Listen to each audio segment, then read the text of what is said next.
Hi everyone. So today I'll be filming a Q&A video. It's where I take the previous 4 or 5 videos and try to answer some of the questions you guys leave in the comments.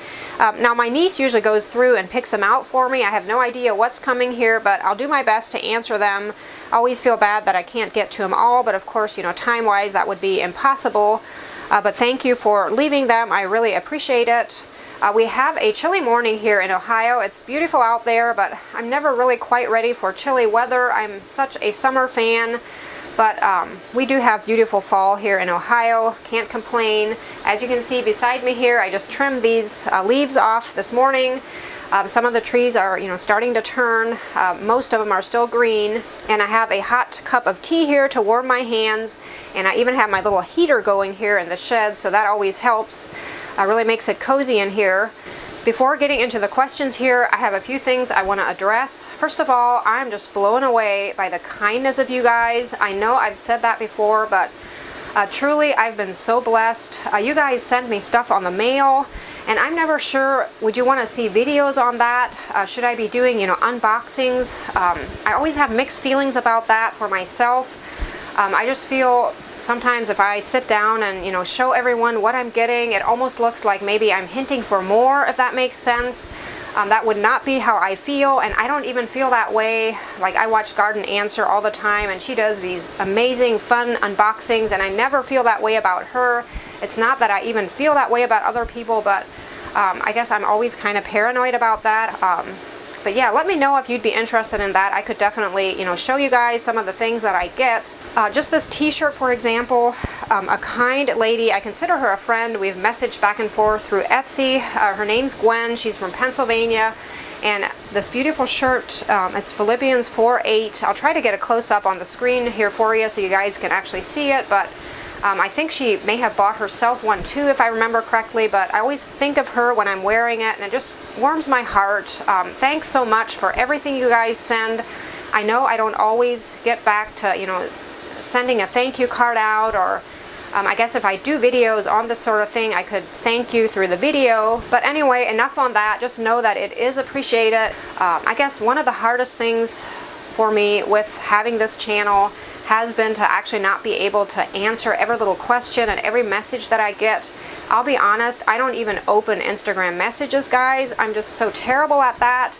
First of all, time just does not allow it. I would probably almost have to get someone else to do it for me, because I do get messages all the time, and I really appreciate it. Thanks for all the messages. I'm sure they're all, kind messages, and I would be blessed by reading them. I know I would, but at this point, I am just busy enough with getting a video a week out, and then plus, other things that I have going on with, the Etsy shop. And then, of course, the most important thing is my family, taking care of them. I'm not complaining when I'm saying this, but there's just simply not enough time to do everything. So I just want you guys to know that it does not go unnoticed. Every time I get that notification on my phone that so-and-so is trying to send me a message on Instagram, thank you for that. But at this point, I just simply can't, answer them, and I hope you guys understand. So the other thing I just want to address quickly is earlier this year, or early spring, I think, I had a video on how we created a space in our white shop where I was going to have this white cottage company shop and possibly, take appointments, have people here from all over, just by appointment only. And my family honestly was never really on board with this. It was all me wanting to do this. And I have since, a couple months ago, I have decided I probably won't go that route. Just a few things happened that kind of changed my mind, where I realized I probably shouldn't just have anyone here on my property. And it's not that I have, a personal thing against anyone, but it'd probably just be for the best to not go that route. I hope you guys understand, and I'm sorry for misleading you. I do get messages through Etsy all the time where people are going to be here in the area and would love to stop in, and I would love to meet you guys. It's not that I wouldn't like that part of it, but it's just at this point it's probably not what I'll be doing. I'm not even sure. I have a few other options. I'm not going to talk about it here today in this video, but I do need a way to, kind of get rid of my things, because I'm always, redoing things and repurposing. So of course I don't want that buildup just, accumulating here at our house. So I'll definitely have to find an avenue, you know, to get rid of the things. And I think, you know, one of the best things would probably still be to just be a vendor somewhere, and that may even be what will happen. But at this point, I'm not 100% sure, so I won't even talk about it. But I just wanted to update you on that. Again, sorry for being kind of misleading, saying things that I won't even do now, but I figured, you know, many of you would probably understand. So let's get to the questions finally. Sorry to be kind of long-winded there. But the first questions are from the August Q&A. Annie Ruth says, yes, I would love to see how you make videos. How do you accomplish focusing on and finishing a project while trying to do the video with all the angles and points of view? First of all, I'm not a professional when it comes to making videos. I'm sure you guys can tell. I have been, you know, I was Amish most of my life, so I didn't even have access to this technology. This all just happened here in the past, you know, probably 5 years, 5 to 10 maybe. I know I would, before I had the channel, I'd take, you know, videos, like family videos and pictures, you know, put them together and kind of create a home movie of sorts, like a slideshow.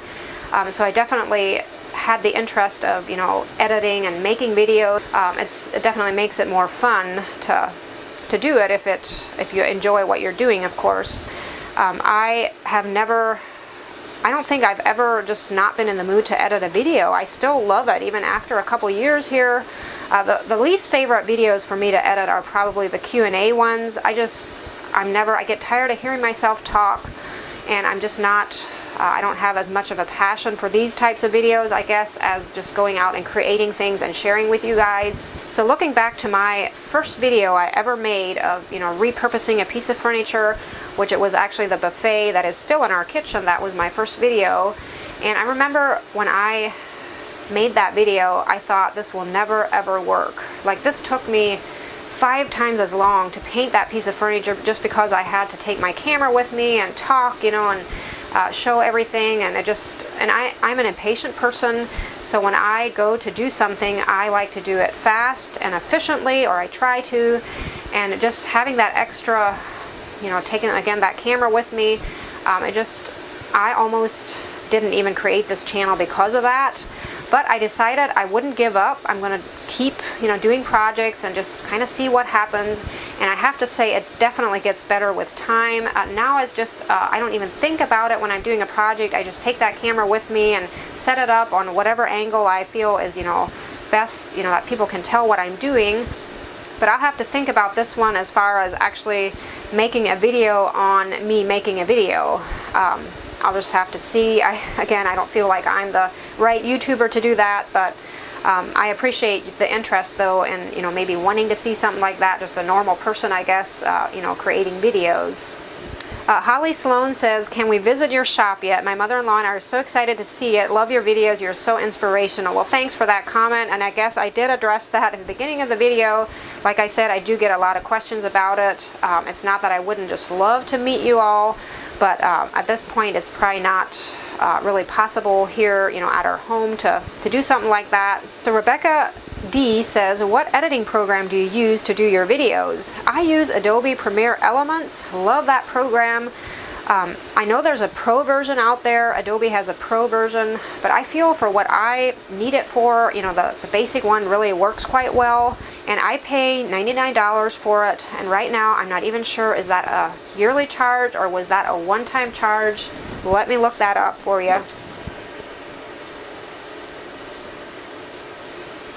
So yes, it is a one-time charge, $99.99. So for $100, you can have it forever. And I have it on a couple different computers. I'm not sure on the limit on that, but I'm pretty sure you can do at least 2 or maybe 3. Kathy Fair says, is it possible to paint oak cabinets white, and how would you go about? Definitely possible. For years, I actually painted for other people. I don't know how many oak kitchens I painted. I did not have a channel at the time. I now wish I would have, because I think many of you would probably be interested in seeing that process, but our cabinets are oak and they are white now, have been for a number of years. As for how I would go about to do it, I would never strip the finish off, as far as, you know, going down to the bare wood. That would take forever to do a whole kitchen that way.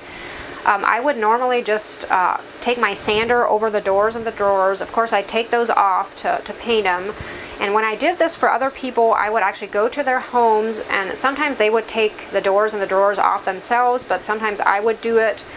We'd remove that. I'd take everything home, remove the hardware, sand them down just a bit, just to get the surface a little more dull, and then you know, clean them up, of course. And I have a sprayer that I use, you know, to spray paint them. So that was kind of the process I, you know, went through to do that. And then of course I would go to the people's homes to actually paint the frame or the cabinet or the base.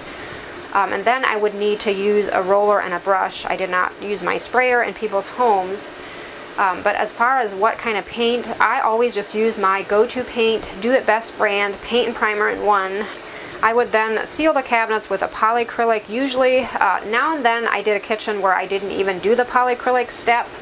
Maybe someone just didn't want it, or I felt like it wasn't necessary, but I just feel polyacrylic does such a good job of protecting that paint that's on there, because with anything, if you repaint it, it's not like your first finish on that bare wood. It definitely will chip off easier than if it's, you know, paint on bare wood, of course. I'm sure you'd know that, but having that polyacrylic on there definitely helps to protect it.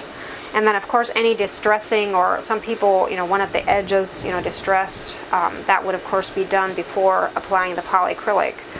But I guess I should just do a kitchen sometime just to make a video for it. I don't know, would you guys enjoy that or not? So the next questions are from the fall home tour. I had done an early fall home tour.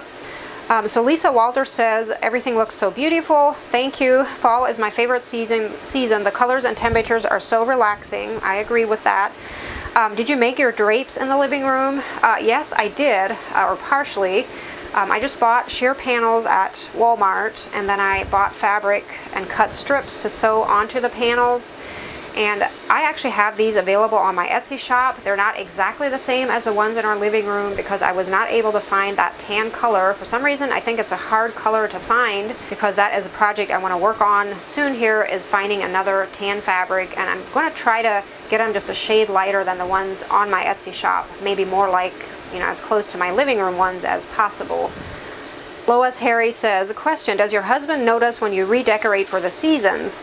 I think he actually does more than some guys, but probably not like I would notice, of course, but he'll walk in, especially if I'm decorating for, you know, maybe Christmas or something really different. He'll say something about it looks different in here. I don't know, does he like everything I do? He usually doesn't say. I mean, usually he says he likes it. He doesn't really say that he doesn't like something, but maybe he just won't tell me. I don't know, but I guess I should ask him that.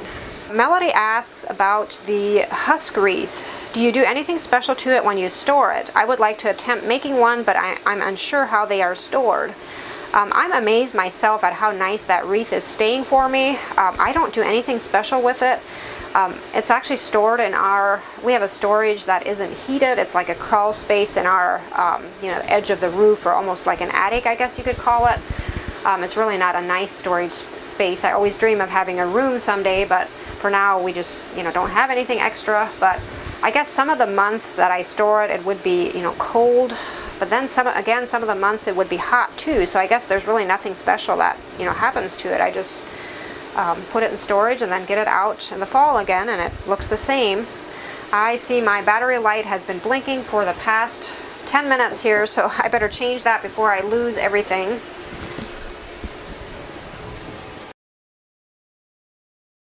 So Margaret asks, how are the stems attached in the sweater pumpkins? I believe the one pumpkin I covered was from Walmart, so that already had a stem on there.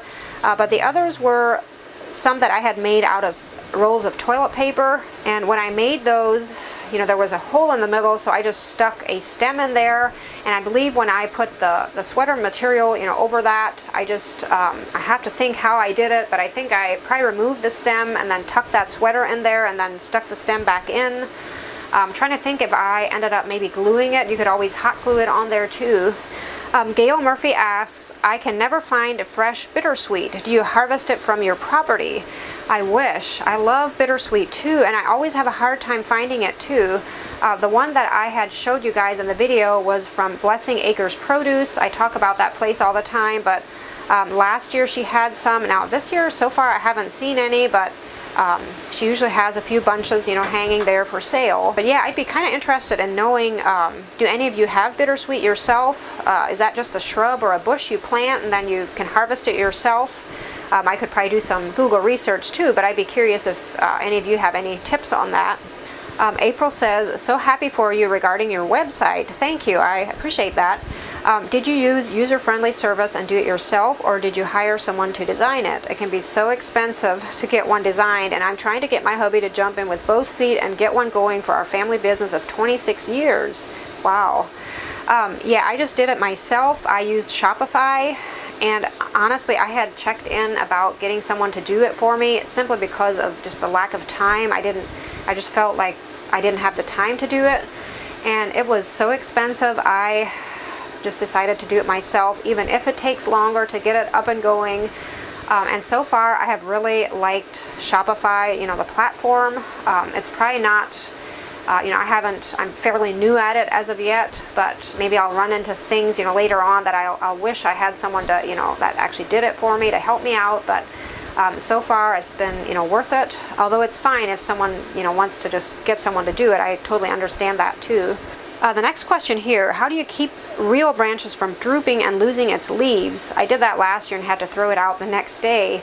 Yeah, that is actually a thing, especially if the leaves aren't, turned fully yet. They won't last as long.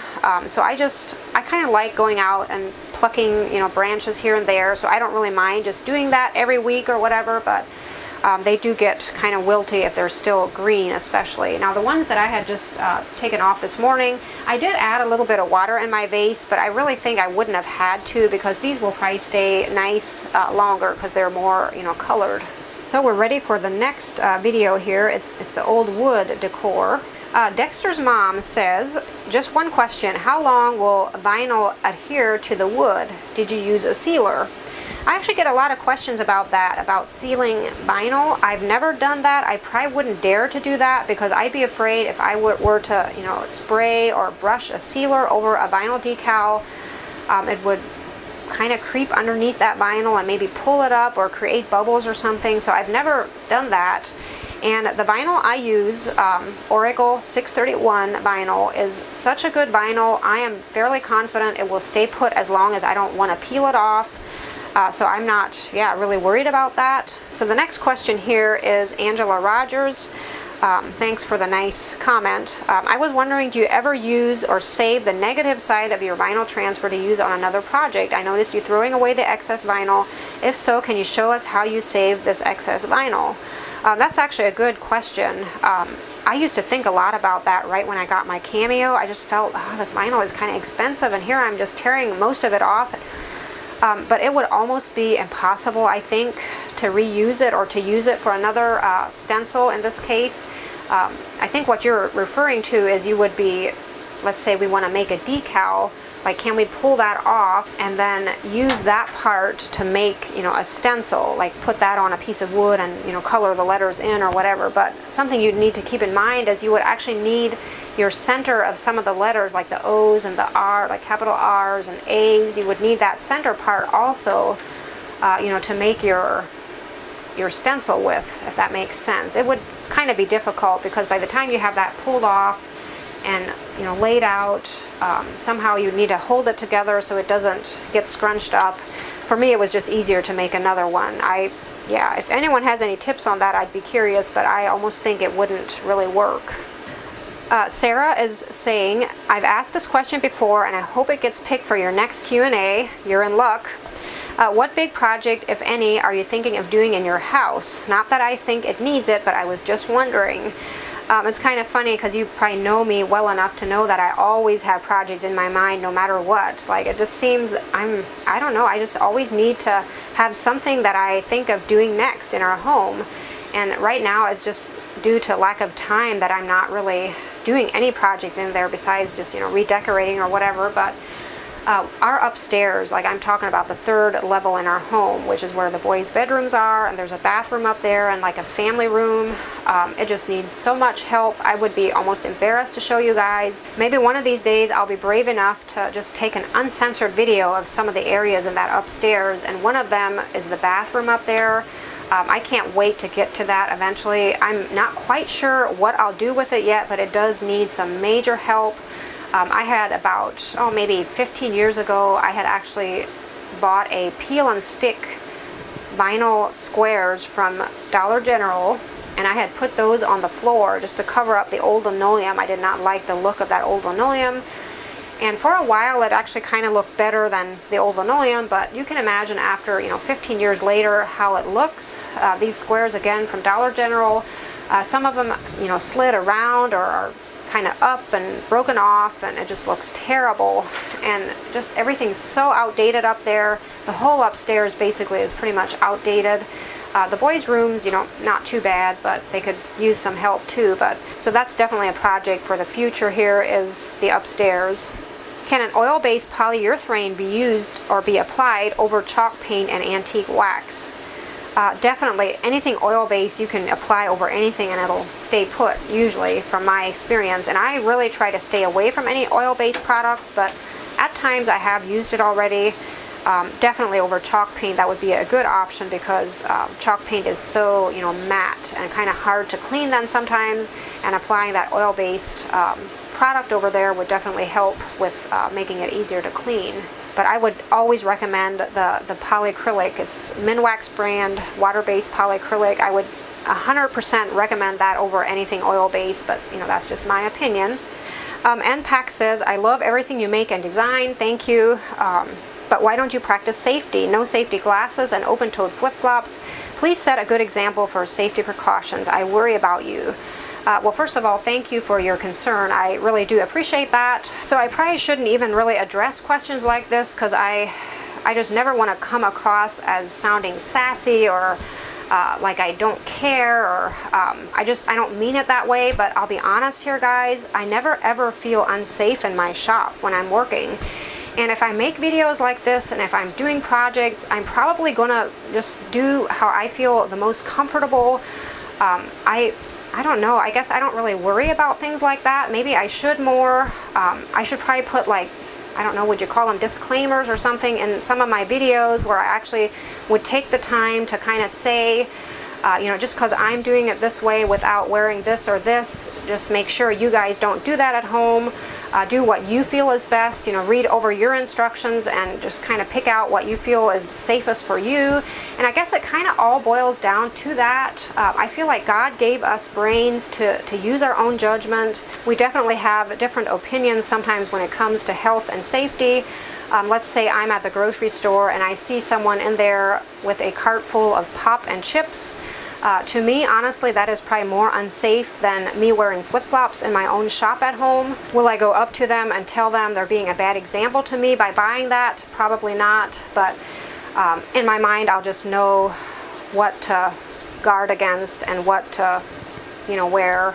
And I'm not saying that things can't happen. I mean, accidents happen all the time, no matter what someone's wearing and not wearing, but I think if we just all are cautious and use our brains, we should for the most part be okay.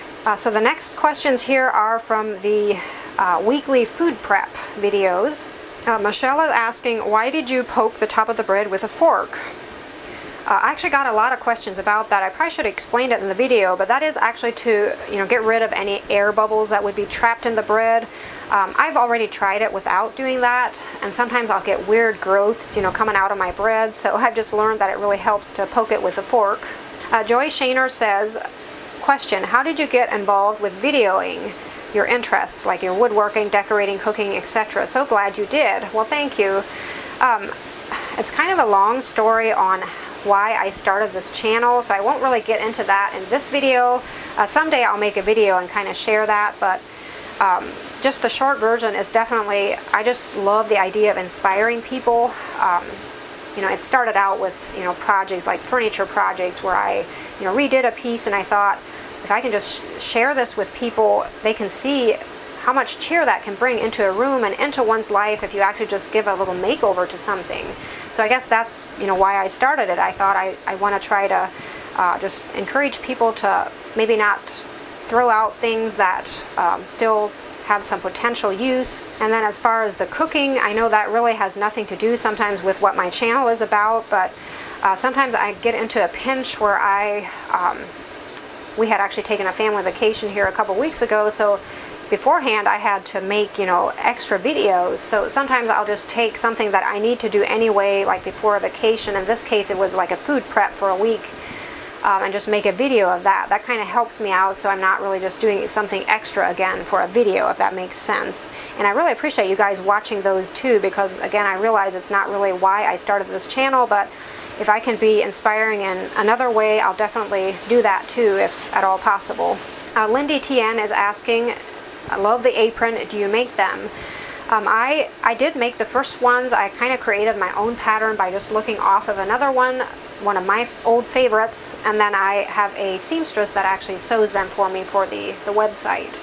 The next question here is, might just be a comment here, you have to think of buying a dishwasher. It is a great help for you and also a great save of water for the planet. Your bread looks awesome. Thank you.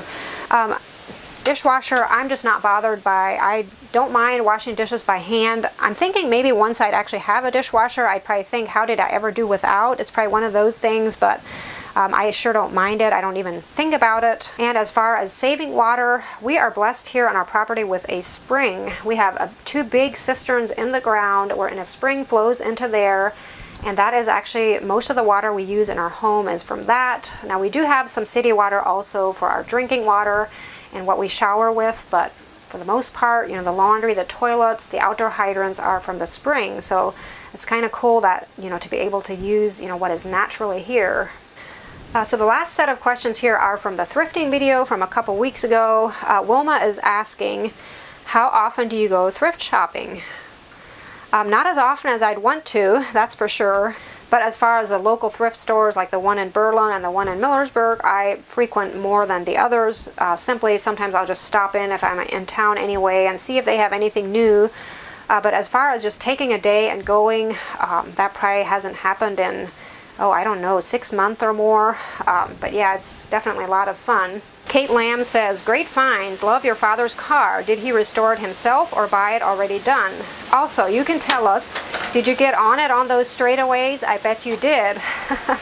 Tell you what, that car is so much fun to drive. And I probably should have mentioned it in the video, but it actually has a big block 455 under the hood. So if you're at all familiar with engines, you know that's a really good thing. And no, I would never take off, guys.